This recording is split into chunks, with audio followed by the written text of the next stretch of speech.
आहे त्या सर्वावर गंभीर गुन्हे दाखल केले आहे। सरकारी कर्मचारी कामावर असताना त्यांना खुर्चीवर असताना मारहाण करणे, सरकारी कामकाज सुरू असताना मारहाण करणे हे आम्ही कदापि सहन करणार नाही। पुणे आयुक्त अमितेश कुमारजी यांनी कडक कारवाई केली आहे। गुन्हेगार फरार आहे, त्यात काही वकील आहे, पण कुठे असेल तरी शोधून आणू आणि या मारहाणीला सरकारने गंभीर घेतलेला आहे आणि यानंतर अशा घटना होणार नाही याची काळजी सुद्धा कशी घ्यायची याचा विचार सरकार करत आहे। राजकीय कार्यकर्ते असण्याचा आरोप केलेला आहे, भाजपचे कार्यकर्ते असण्याचा नाही, कोणी असेल ना, भाजप, काँग्रेस, राष्ट्रवादी हा बिलकुल इशू नाही आहे, गंभीर गुन्हा आहे। जर एखाद्या अधिकाऱ्यांनी काही आडमुठं धोरण घेतलं असेल किंवा एखाद्या अधिकाऱ्याची काही चूक असेल तर तक्रारी केल्या पाहिजे, तक्रारी करून प्रश्न सोडवता येतात। पण या पद्धतीची मारहाण ही काही मान्य नाही आहे, त्यामुळे मारहाण करणे काय हा त्यातला मार्ग नाही आहे। आम्ही याच्यावर कडक कारवाई करतोय। मी सर्व मुद्रांक अधिकाऱ्यांना विनंती करतोय की कुणी संपावर जाऊ नये, कारण रोजच्या जर मुद्रांक थांबले तर फार मोठा महसूल त्या ठिकाणी कमी होतो। ठीक आहे, तो बुडत नाही कारण कधी ना कधी त्या नोंदणी होणार आहे, पण जर सरकार गंभीर आहे, आमचे आयजीआर बिनवडे कालच पोलीस कमिशनरची भेटून आले आहे, यामध्ये आम्ही खूप कडक भूमिका स्वीकारली आहे, कुणाला सोडणार नाही। काल तुमच्या भाषणामध्ये तुम्ही तुमच्या पदाधिकाऱ्यांना सांगितले लेटर हेडचा गैरवापर करू नका, पद हे सेवेसाठी आहे असं सांगितलं। भारतीय जनता पार्टीचा विचार हा पंडित दीनदयाल उपाध्यायजींनी दिलेल्या मूलमंत्रावर आहे। समाजाच्या शेवटच्या व्यक्तीच्या कल्याणाकरता काम करायचं आहे। केंद्र सरकार, राज्य सरकारच्या सर्व योजना गरीब माणसापर्यंत पोहोचवायच्या, लाभार्थ्यापर्यंत पोहोचवायचा आमचा विचार आहे। आणि अशा वेळी काही पदाधिकारी लेटर पॅडचा दुरुपयोग करून याला बिअर बारचं लायसन द्या, त्याला हे करा, ते करा, अशा काही तक्रारी मधल्या काळामध्ये फेसबुक आणि इंस्टाग्रामच्या माध्यमातून, सोशल मीडियातून काही पत्र व्हायरल झाले।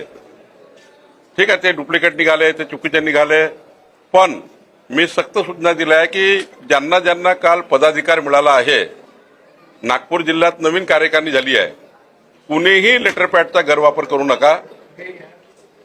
या ठिकाणी जे अवैध व्यवसाय करणारे जे लोक आहेत त्यांना पाठीशी घालू नका।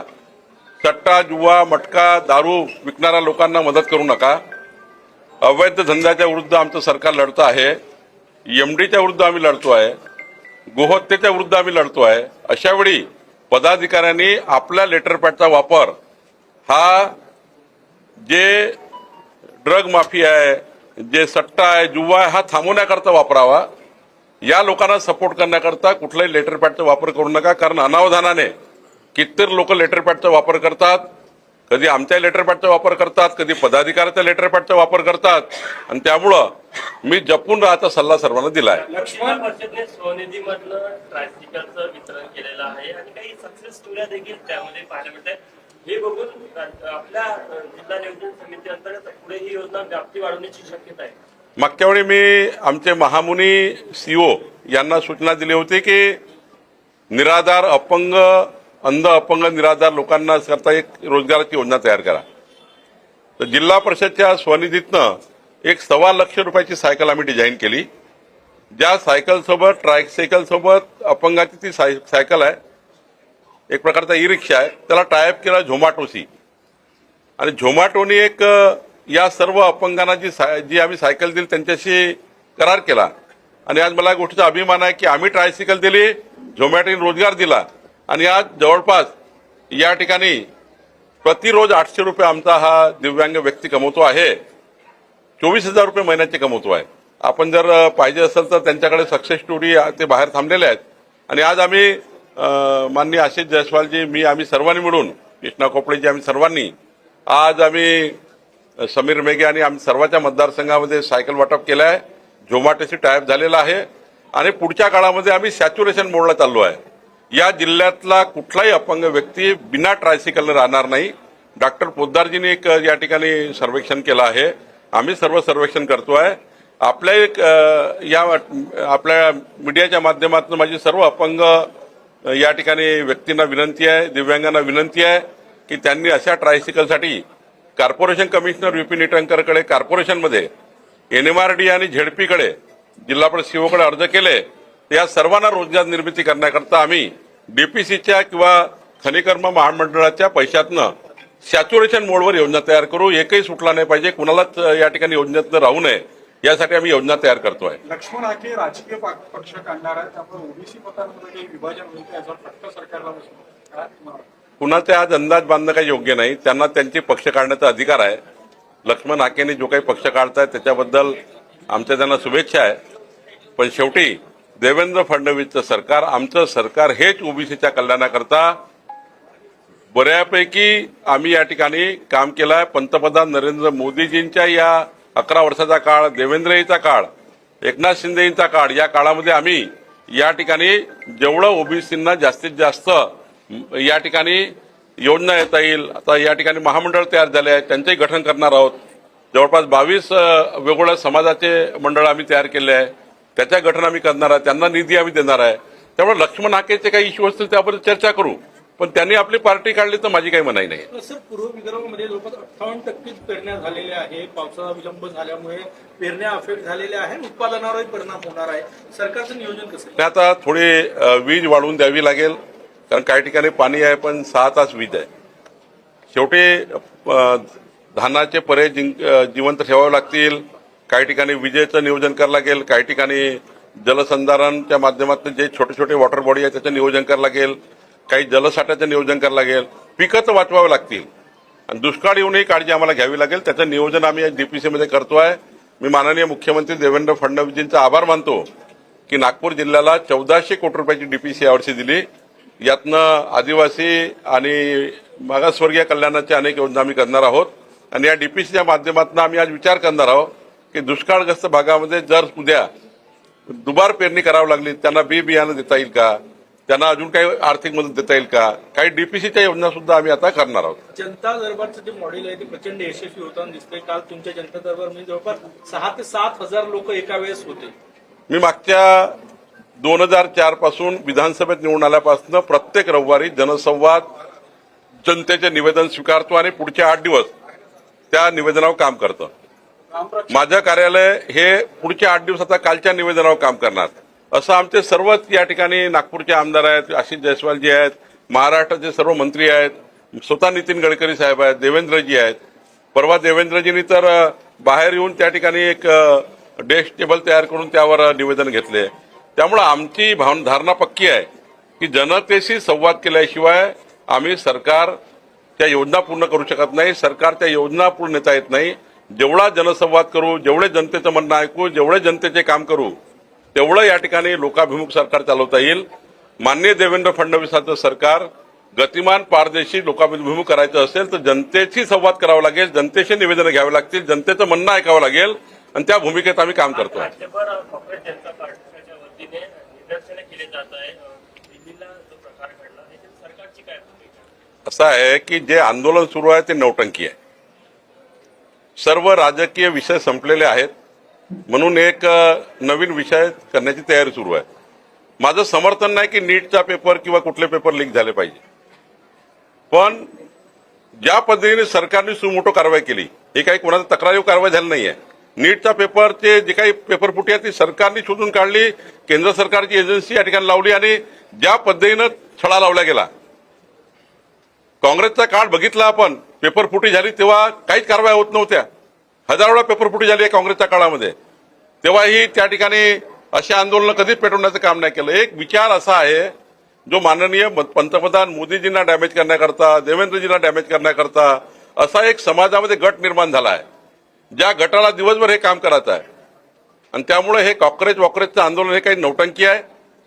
काही मुद्दे मिळत नाही म्हणून या ठिकाणी युवकांच्या मनात एक द्वेष निर्माण करण्याचं कट कारस्थान चालू आहे. पण या ठिकाणी मनस्तापामुळं काही युवक त्या ठिकाणी सहभागी झाले आहे, कारण मनस्ताप झाला आहे नीटची परीक्षा रद्द झाल्यामुळं. पण याचा अर्थ असा नाही सरकारने यावर काही कारवाई केली नाहीये.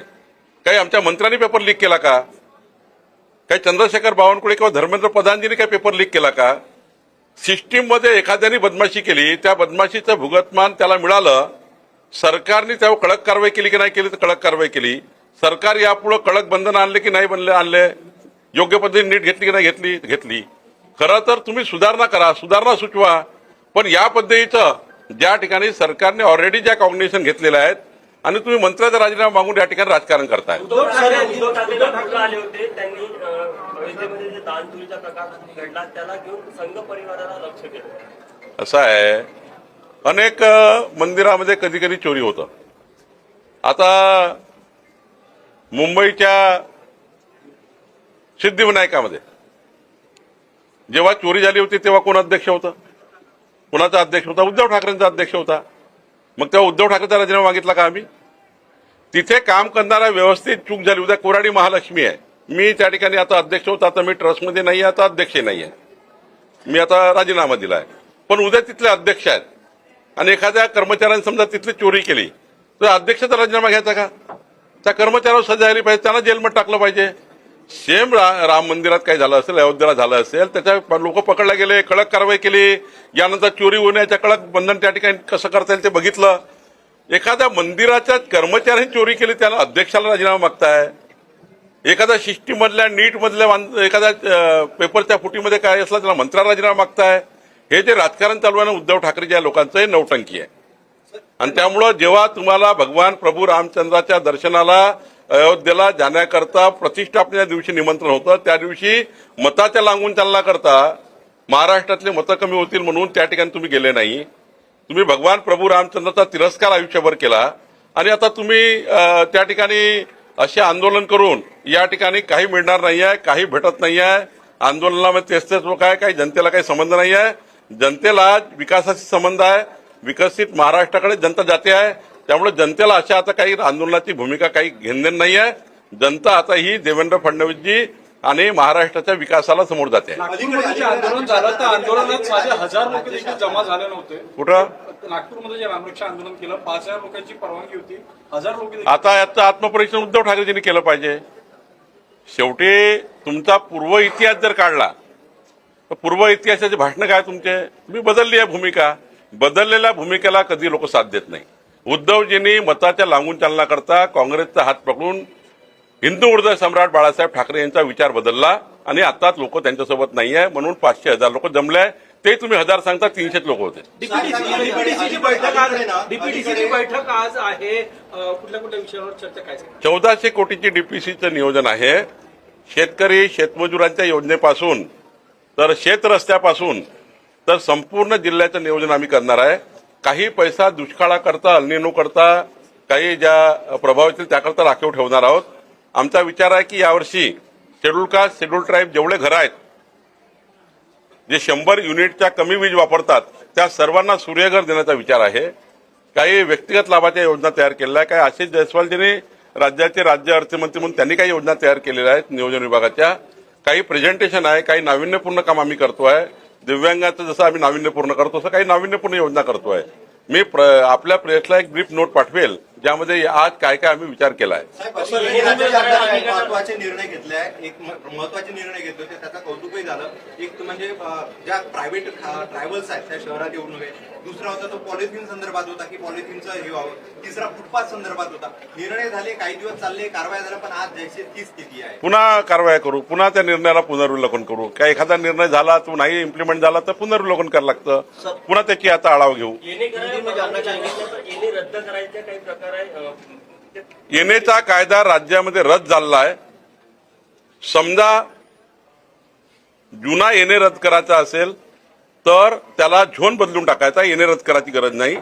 समजा एखादा ऍग्रिकल्चर झोन असेल त्याला रेसिडेन्शियल व्हायचं असेल, येण्याची गरज नाही, झोन बदलायचा. ज्याचा रेसिडेन्शियल किंवा इंडस्ट्रियल बेल्ट असेल त्यांना ऍग्रिकल्चरमध्ये वापस जायचं असेल तर त्यांनी झोनिंग बदलून घ्यायचा. येण्याचा कायदा रद्द झालेला आहे. येण्याची गरज नाही, येण्याचा रद्द करायची गरज नाही. येण्याचा कायदा संपला. आता झोनवर जावं लागेल. जर ऍग्रिकल्चर झोन झाला असेल तर रेसिडेन्शियल झोन पाहिजे, रेसिडेन्शियल झोन करून घ्या. ज्याचा रेसिडेन्शियल झोन झाला असेल त्यांना अॅग्रीमध्ये जायचं आहे, त्यांना अॅग्री झोन बदलून घ्या.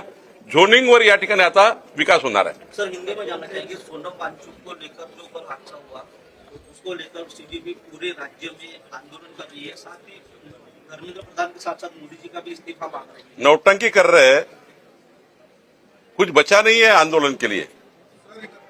सिस्टम में कभी कभी एक आध बार सिस्टम में पेपर लीक हो चुका है, उसका जवाबदार मंत्री को आप ठहरा रहे, प्रधानमंत्री जी को ठहरा रहे।